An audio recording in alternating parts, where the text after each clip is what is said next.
ଆଜି ଆମେ ଲେଖିବା ଜାନୁଆରୀ ମାସର ଚତୁର୍ଥ ସପ୍ତାହର ଅଧିକା ବୈଠକ ବିବରଣୀ। ପ୍ରଥମେ ମୁଁ ବୈଠକ ତାରିଖ ଦେଇଛି, ତାପରେ ସ୍ଥାନ ଯେ ଯାର ଅଙ୍ଗନବାଡ଼ି କେନ୍ଦ୍ର ନାମ ଲେଖିବେ, ସମୟ ଦିବା 1 ଘଟିକା।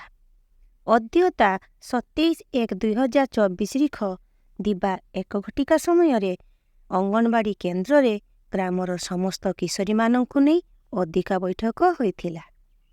ଏହି ବୈଠକରେ ସମସ୍ତ କିଶୋରୀ ସହିତ SHG, ଆଶା, NM ଉପସ୍ଥିତ ଥିଲେ।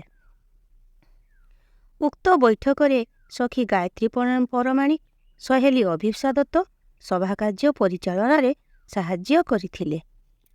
ଜାନୁଆରୀ ମାସର ତୃତୀୟ ସପ୍ତାହର ବିଷୟ ଥିଲା ରକ୍ତହୀନତା ଓ ଏହାର ପ୍ରତିରୋଧ। ପୂର୍ବ ବୈଠକରେ ରକ୍ତହୀନତା ବିଷୟରେ ଆଲୋଚନା କରାଯାଇଥିଲା। ଆଜି ଆମେ ଏହାର ପ୍ରତିରୋଧ ବିଷୟରେ ଆଲୋଚନା କରିବା। ରକ୍ତହୀନତାକୁ କିପରି ପ୍ରତିରୋଧ କରିବା? ସଠିକ୍ ସୁଷମ ଖାଦ୍ୟ ଓ ଲୌହସାରର ଅଭାବ ପୂରଣ କରି ରକ୍ତହୀନତା ଦୂର କରିବା।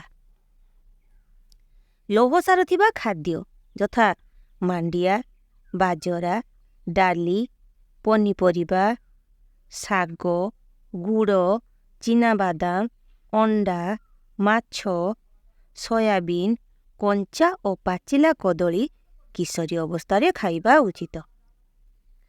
ଭିଟାମିନ୍ C ଥିବା ଖାଦ୍ୟ ଯଥା ଅଁଳା, ଲେମ୍ବୁ, କମଳା ଖାଇବା ଦରକାର, କାରଣ ଏହା ଖାଦ୍ୟରେ ଥିବା ଲୌହସାରକୁ ରକ୍ତରେ ମିଶାଇବାରେ ସାହାଯ୍ୟ କରେ। ସବୁଜ ପନିପରିବା ଏବଂ ଫଳ ଅଧିକ ପରିମାଣରେ ଖାଇବା ଉଚିତ। ଲୌହ ଓ ଫଲିକ୍ ଏସିଡ୍ ବଟିକା ସେବନ କରିବା ଉଚିତ। ଲୌହ ବଟିକାରେ ଫଲିକ୍ ଏସିଡ୍ ଥାଏ। ଗର୍ଭାବସ୍ଥାର ପ୍ରଥମ ସମୟରେ ଗର୍ଭସ୍ଥ ଶିଶୁର ମେରୁଦଣ୍ଡ, ସୁଷୁମ୍ନା ନାଡ଼ ଓ ମସ୍ତିଷ୍କ ଗଠନରେ ସହାୟତା କରିଥାଏ। ଏହା ସ୍ନାୟୁ ଗଠନରେ ମଧ୍ୟ ସହାୟତା କରିଥାଏ। ମ୍ୟାଲେରିଆ କୃମି ଦ୍ୱାରା ହେଉଥିବା ରକ୍ତହୀନତାକୁ ସାମ୍ନା କରିବାକୁ ସାହାଯ୍ୟ କରିଥାଏ। ଅଳ୍ପ ବୟସରେ ବିବାହ ଓ ଗର୍ଭଧାରଣକୁ ପ୍ରତିରୋଧ କରିବା। ଚା ଏବଂ କଫି ଶରୀର ମଧ୍ୟକୁ ଲୌହସାର ଶୋଷିତ ହେବାରେ ବାଧା ପହଞ୍ଚିଥାଏ। ତେଣୁ ଖାଦ୍ୟ ଖାଇବାର 1 ଘଣ୍ଟା ପୂର୍ବ ଓ 1 ଘଣ୍ଟା ପର ସମୟ ମଧ୍ୟରେ ଚା ବା କଫି ପିଇବା ଅନୁଚିତ।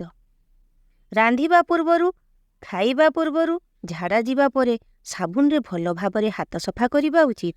ଝାଡ଼ା ଯିବା ବେଳେ ଚପଲ ବ୍ୟବହାର କରିବା ଉଚିତ।